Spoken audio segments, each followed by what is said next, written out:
Welcome to this lunch seminar. My name is Pontus Schultz. I'm the editor-in-chief for Veckans Affärer, Sweden's business weekly. I'm very happy to be here to talk about this subject. I'm so old, so I've been following the Stockholm startup scene since the last boom round. But I've been both an entrepreneur, starting my own magazines and newspapers, and also following it as a journalist for 15 years. And I think it's a pretty good timing in this subject, since there is definitely something happening. I can recognize what I saw last time when Stockholm was on the front page of Newsweek as the hotspot of internet in the world. There's the same vibes coming up, but there's a huge amount of difference also.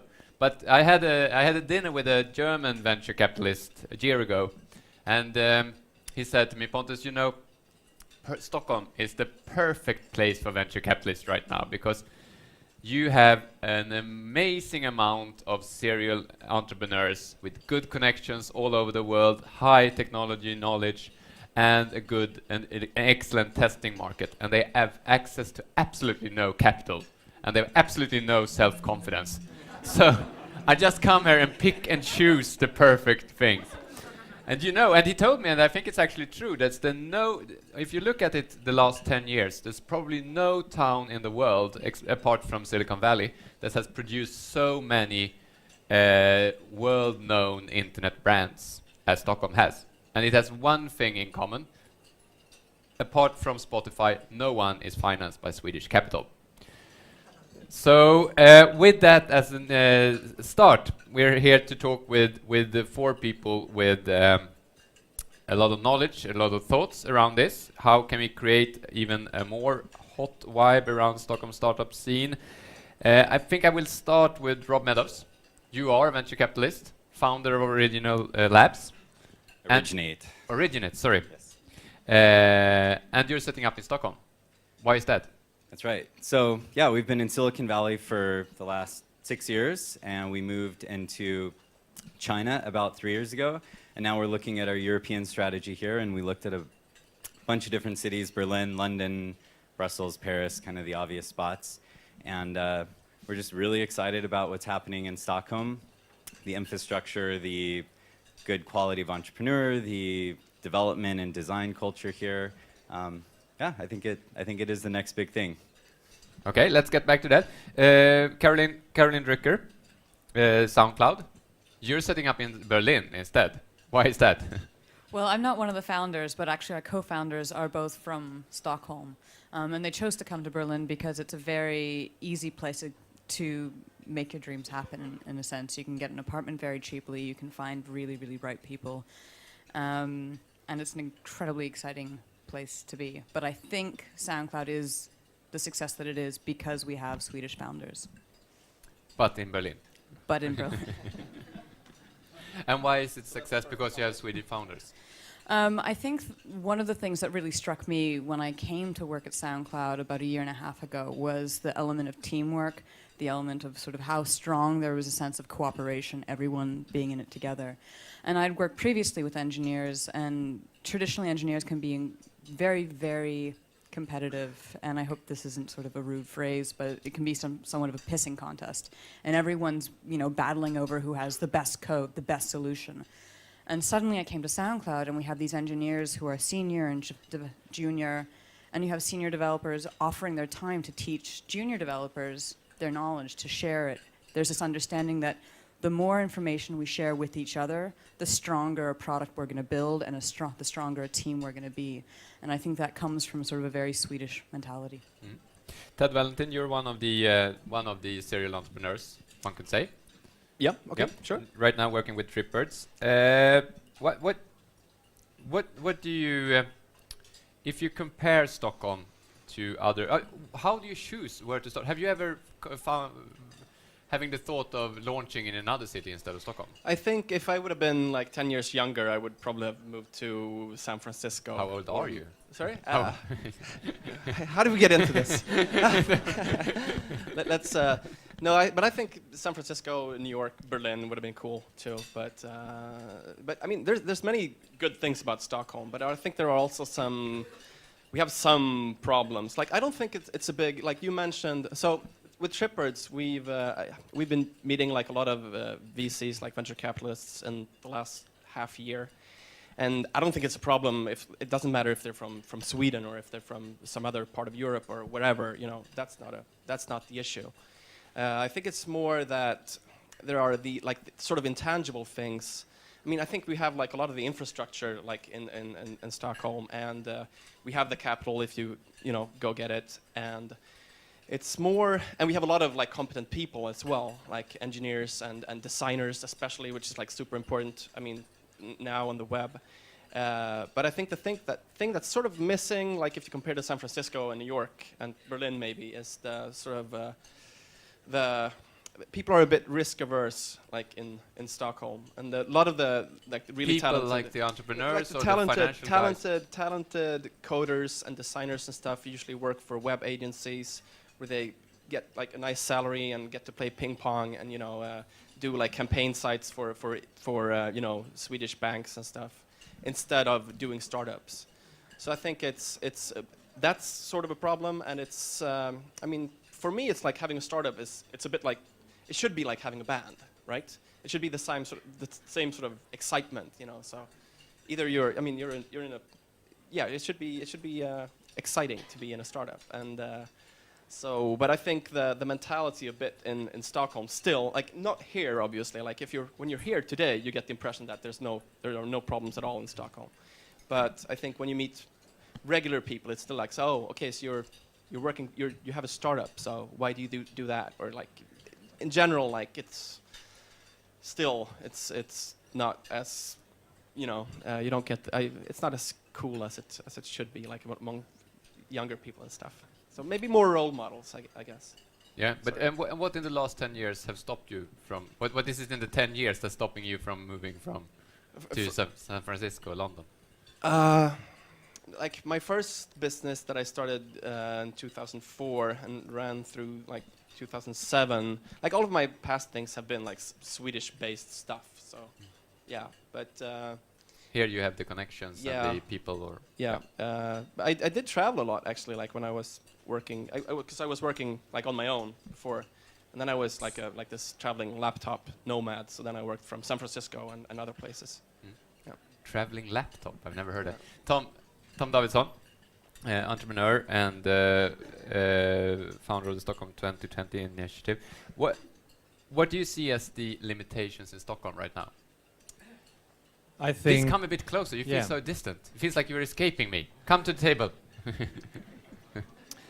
Yeah, basically you can for foreign investor or something.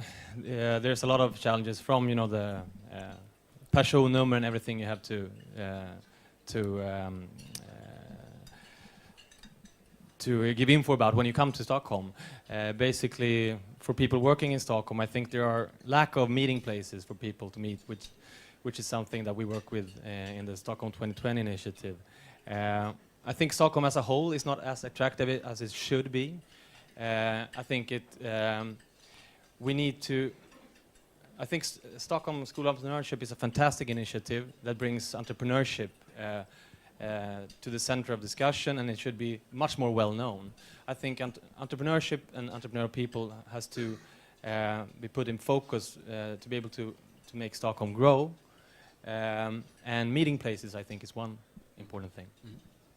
When you talk about hotspot for entrepreneurship and the internet industry in particular, it's hard to come around to go around San Francisco. San Francisco is something completely. It's like the role model for hotspots. But Rob, if you start, what's the biggest difference between San Francisco and the rest of the world when it comes to entrepreneurship and internet entrepreneurship? The typical pitch from an entrepreneur. I mean, I listen to way more pitches than I'd like, but the typical pitch from an entrepreneur in Silicon Valley is big vision, big thinking. They come in, here's the hockey stick growth we're going to have. We're going to take on Google. We're going to take on Facebook, and we can't fail. The typical pitch in Sweden is, here's the 5 reasons we're going to fail right off the bat, and here's why you probably shouldn't invest in us, and we're probably asking for too much money right now. Is this true? This is true. And It's very refreshing, I'll tell you. I mean, it's nice because it is more realistic, but somewhere in the middle is the right place to be. You know, you need to know your risks, but you need to think big, and just being around the role models, or you know, the Facebooks, the Googles, Yeah. the Zyngas, the Dropbox, and you know, the events you go to make you think bigger and are really inspiring. And I think Stockholm needs a lot more of that, events where you just come away inspired and thinking bigger. And I think Stockholm can get there for sure. I guess the rest of you have some experience from San Francisco too. What's the biggest difference you see, or is it even worth comparing to San Francisco, or is it something completely different? I wouldn't be here if it wasn't worth comparing. Yeah. I think it's really worth like taking a trip to San Francisco and like you know, get inspired for a few weeks and try to bring that sort of feeling back to Stockholm. I think that's really like a good idea for any entrepreneur. Yeah, of course. In this initiative that I'm involved in, of course, San Francisco is a big something that we're looking at. But I think the confidence that you talked about in the early 2000, I think, is what we need to come back to, and we need to make Stockholm more fun, attractive, and I think that is also key, because I think Stockholm was that 10 years ago. The lack of confidence and that you mentioned, I think, is key. So. I think we need to create our own San Francisco here, as we did for 10 years ago. And I think that Stockholm School of Entrepreneurship could be a good engine doing this to really, you know, now we have Spotify, which I sat with an American investor the other day, and I hadn't really thought of that as something that we should really, really work with in Stockholm to make it more attractive for once. The word is they can't hear us in the back, so keep the microphone very close to the mouth. Okay. I think something that makes Berlin very interesting is that if you look at a lot of the startups that are getting international traction, is that they're actually not founded by Germans. Germans, like Swedes, are traditionally very risk averse. And I think something that is special about Berlin is that a lot of the people setting up these startups don't actually understand the people saying, you can't do this. They don't tune into the German mentality of people saying, why would you do this? You can go and earn 5,000 euros a month and be home every day at 5:30 if you go and work for telecom. They don't really care about this. Berlin is sort of a place that's attracted, you know, dreamers. It's a do-it-yourself city. Anyone can come. You can get an apartment. You can get an office space, and you can just start hacking and build it. And there's room to fail, and I think that's a really important element. You can sit and you can spend 3 months building a proof of concept. You can try it out. If it doesn't work, that's okay. You can move forward. And there's not the pressure of, you know, of very huge community watching you, which you might have in the Valley. I totally agree. I mean, it's been said like a million times before probably, but it's really important that you're allowed to fail like a few times, and it's important that you fail fast, right? So I think in San Francisco, it's okay to. I mean, it's great if you have a few failures with you, you know, yeah. And well, in Stockholm, it's like, you know, it's not as okay to fail, maybe. So that's something we could work on. But one of the big differences, isn't it, that the inflow of talent to San Francisco that anyone can't really compare with. No one can really compare with that. Yeah. The amount of people who actually travel and lives there and go there, because there's where the success is created. What's the fundament of that, do you think? Why is it so? Why is the talent going to San Francisco? Yeah. Is it talent who comes first, or is capital who comes first? You know, that's a good question. I don't know if anybody knows the answer to that, but there's also a problem in San Francisco around the competition for the talent and the competition for the capital. You know, there's a lot less noise happening in Stockholm or in Berlin right now. You know, there's a lot less deals to look at, but the quality of the deals are much higher. There's a lot less capital to go after, but you're not going to have it. You're not going to be pitch number 15 of the day for the investor if you get in front of them. So they're going to take more time with you and listen to you.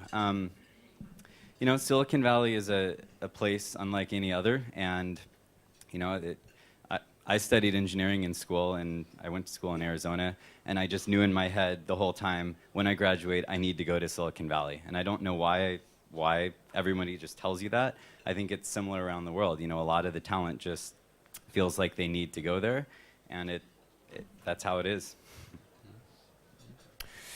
Another thing that is existing in Silicon Valley that's not really around in Stockholm, I would say, is the interaction with the big companies.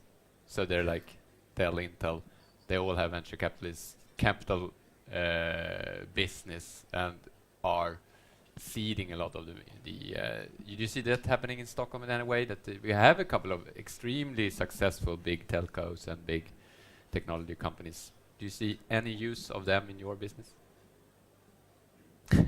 No? Would you like that? I don't know. I don't know actually. What do you guys say? Ericsson as like doing seed investment and stuff. Maybe not in internet startups because they probably wouldn't know what they were doing, I guess. So, but no. That's actually become dangerous in Silicon Valley, some of the big companies throwing these events, because they've turned into Facebook trying to poach your developers from you. So there's misalignment there because it's so hard to hire good people right now. So. Let's talk about how to create a hotspot. Whether it is or not, we can debate. But how to create a hotspot right now? Is it an entrepreneurial hotspot rather than a technology-driven hotspot? Can you talk about an entrepreneurial hotspot of Stockholm, or should we rather focus on a mobile hotspot on Stockholm, or a internet service hotspot? What is the way to go forward if you look around the world? Well, I mean, I think looking at Berlin, while there are a huge number of extremely gifted engineers in Germany, a lot of the engineers that are working at Berlin startups don't actually come from Berlin. They weren't there a few years ago.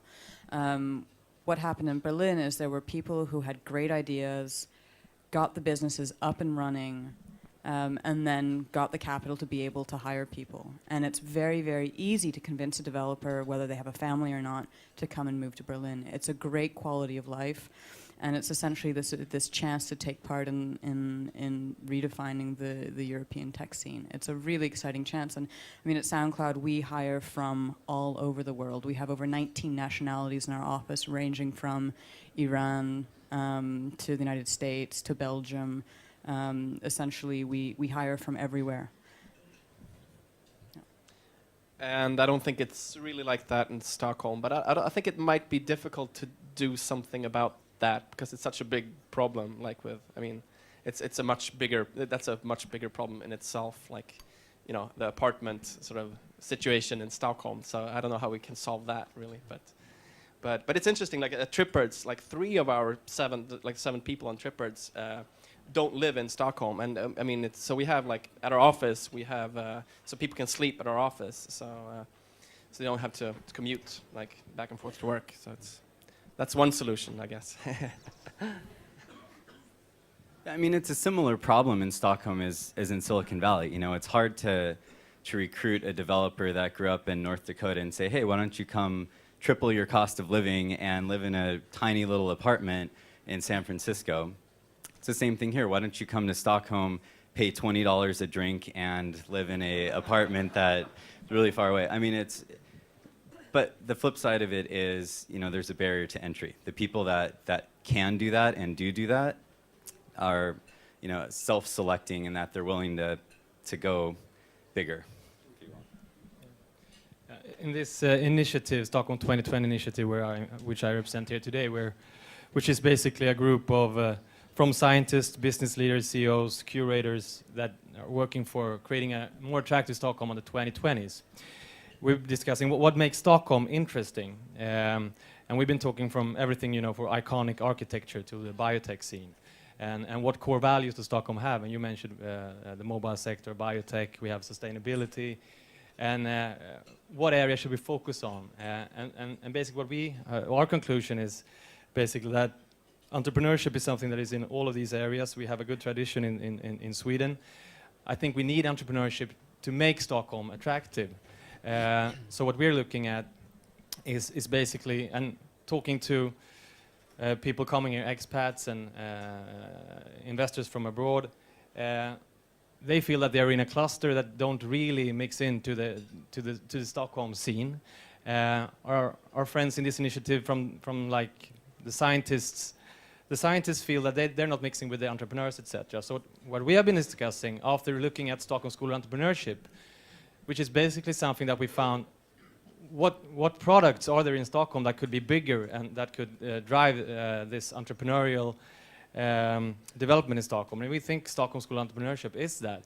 But there's a lack of network and maybe a meeting place connected to Stockholm School of Entrepreneurship. So basically something like that to build a brand around entrepreneurship, making people come together from the big companies to the startup guys like Ted 10 years ago. They should be able to meet, power lunch, or sit and work with the laptops, and you can discuss Stockholm's future maybe with an. But I think the entrepreneurial side is good as an answer to your question. Mm. No, I'll add one more comment that actually answers your question. I think you said which should come first, the entrepreneurial talent or the technical talent. Is that the question? I think the lines between kind of the design talent, the engineering talent, and the entrepreneur are blurring a lot more. I think software developers have to understand the business side and the design side a lot more, and vice versa. An entrepreneur needs to understand technically what does it take to build this product. And I think Stockholm actually, and Sweden in general, has a really interesting view of well-rounded education and entrepreneurs here. You know, design is in the culture. Engineers here can think in terms of good look and feel and design, and the entrepreneurs here understand the technology better. So I think that's the direction the world is moving, and I think Stockholm is actually a little ahead of the game here, even in terms of where Silicon Valley's head is there.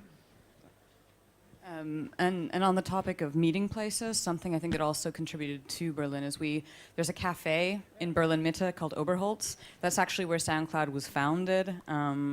Eric and Alex just moved and sat there, and that's where they started building SoundCloud. And if you go to Oberholz, you will see someone probably trying to launch a startup there. Every Friday morning, there's coffee, people from startups get together, talk to each other.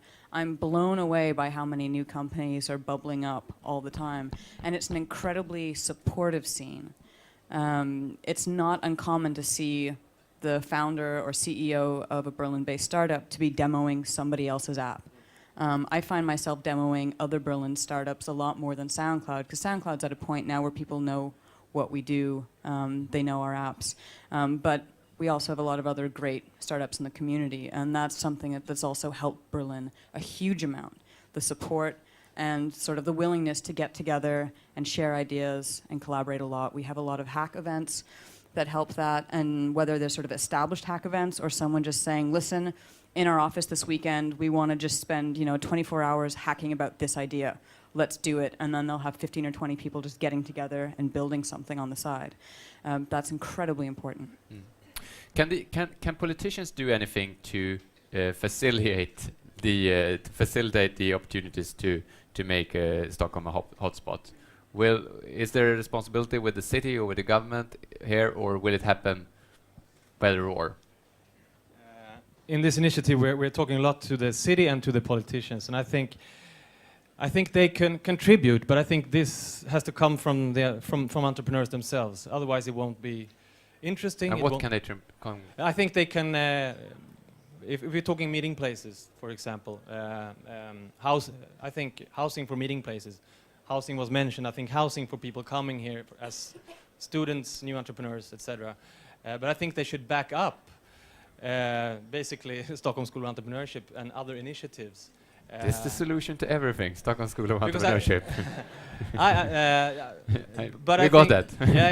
But we can't. I think we cannot rely on the politicians. If we have great ideas, I think they can support them in different ways. But I think we need to support them for building Stockholm and making it more a hotspot.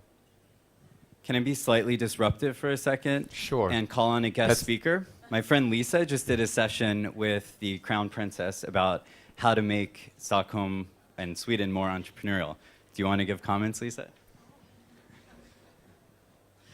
To get into what you were just talking about these meeting places, it's very important, and that was also one part of the Crown Princess talked about how important it is to have a house or an arena where you can feel like you can come and go as you are, and you can try and you can fail.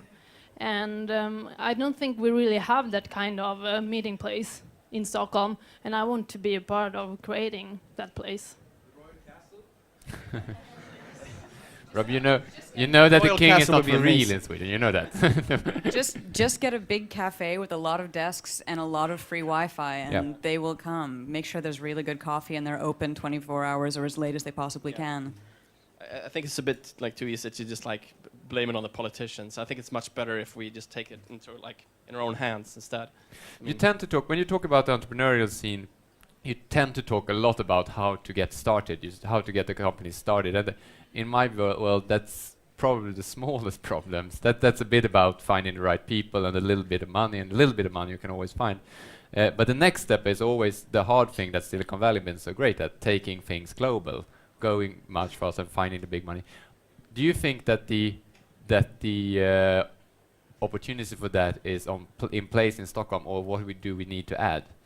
I know that you don't want any competition when it comes to capital, but No, I think there's plenty of room here. I mean, I think the startups here need help doing that. I think the reason most business plans say, all right, first we're going to get 80% of the market in Sweden, then we're going to go to Denmark and we're going to get the market there, and then we'll look at Norway, and then in 4 years we'll look at the US, is just because they don't know how to go about that.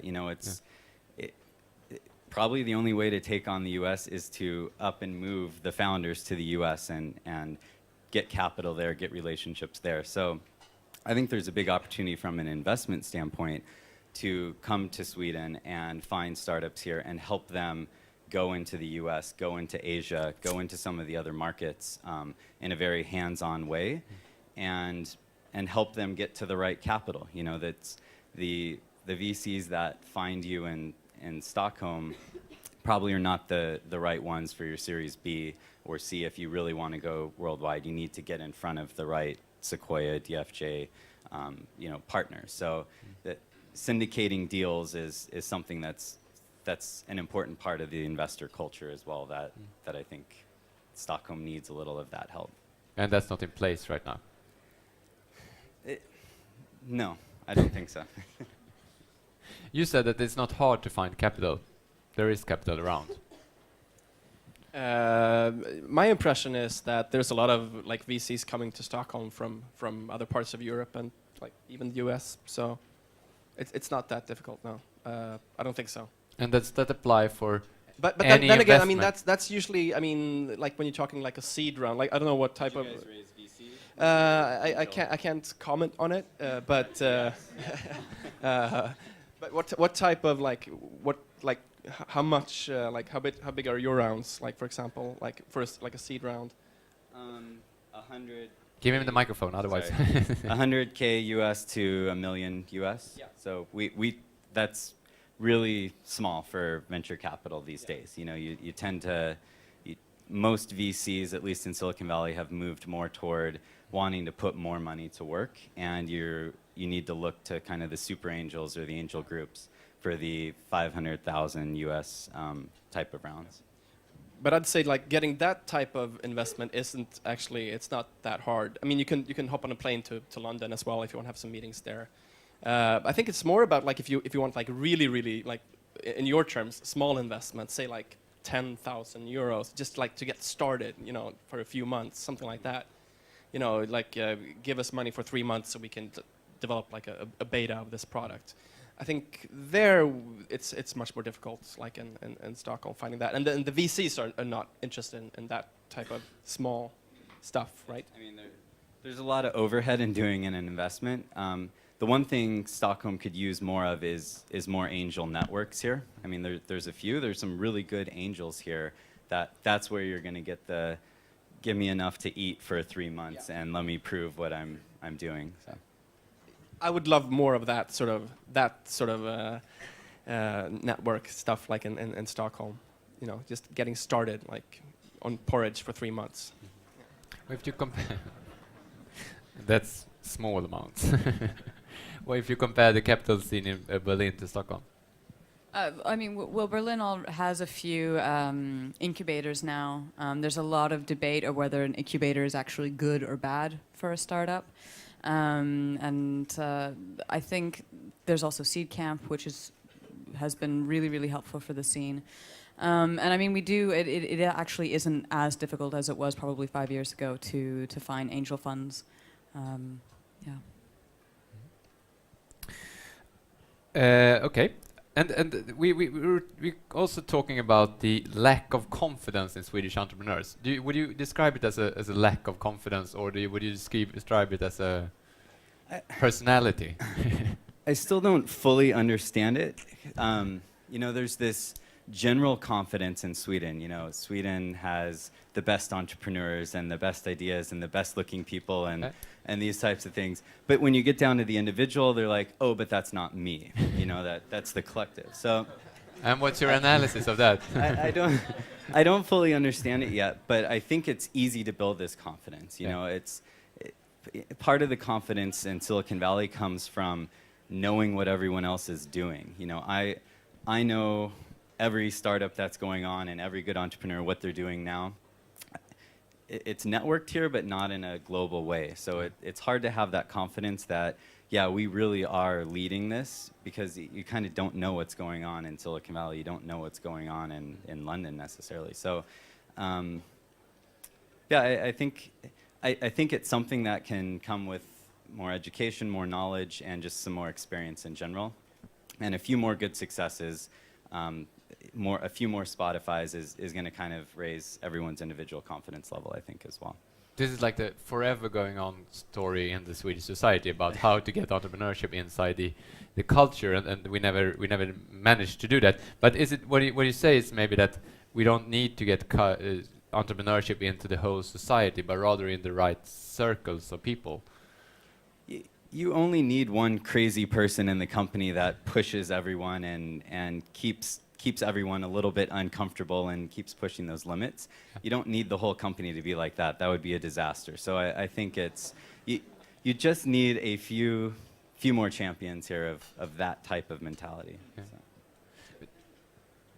And like I said at the beginning, I think it's because our founders were Swedish that SoundCloud was built with a really fantastic core team, that they made incredibly wise hires of engineers and, for example, our community evangelist, and that we were able to create a company that made the leap from 6 employees to 22 employees to now 90 employees. And it's about creating that collective and supportive culture, because starting a company is hard. You have to be able to support your coworkers. You're not always going to agree, but you've got to have trust in each other to do that. And that's something that I think is really special about SoundCloud. I think it's worth mentioning as well that SoundCloud, like when they started out in Stockholm, I think they had like a really hard time finding like anyone to invest in them. I don't know like when they got their first investment, like, but it was probably like after they moved to Berlin. So I don't know. I mean, that's like, how do we solve that thing? Like, how come no one was brave enough to invest like 10,000 euros in SoundCloud like in the beginning? And it's sort of ironic as well, because they asked me like, do you want to invest like 10,000 euros in SoundCloud? And I was like, music on the internet. It's MySpace.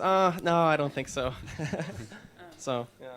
But it's also important to note that they didn't just move to Berlin for capital. They also moved because it was a great place to live, and also because SoundCloud, we're now focused on all kinds of audio, whether it's podcast, interviews, things like that.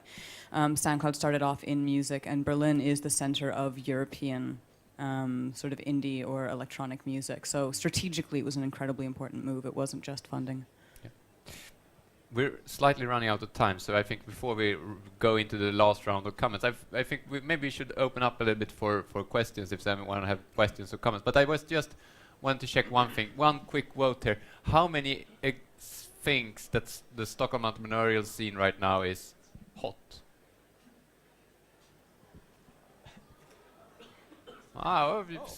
It can be better then, though. Not so many. I'm a bit surprised. I feel a bit of cold coming from both sides. Okay, questions, comments? There?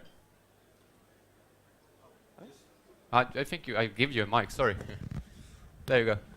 Oh, So I'm an American who started a company here in Stockholm, and we brought the whole team over to New York about a month ago to see what the ecosystem was going on there, because New York's going through a huge renaissance itself. And I think a lot of the things you talked about should be talked about more. I think the big thing is this lack of housing here. And the reason why people are moving to Berlin is you have a youth culture there. It's dirt cheap to live. You can find apartments. You can live with other people. I don't know any Swedish people that have multiple roommates. And it's left a bad taste in my mouth being in Stockholm for 2 years now. you want a roommate? No, I have now a girlfriend, but I've had to move like 5 or 6 times, and it's very frustrating to get people over here. Another thing is, what you guys were talking about, meeting spots, I think there needs to be more co-working space. There's not enough co-working space, and if there is, it's way overpriced, where all we need is desks in a big room like you guys talked about.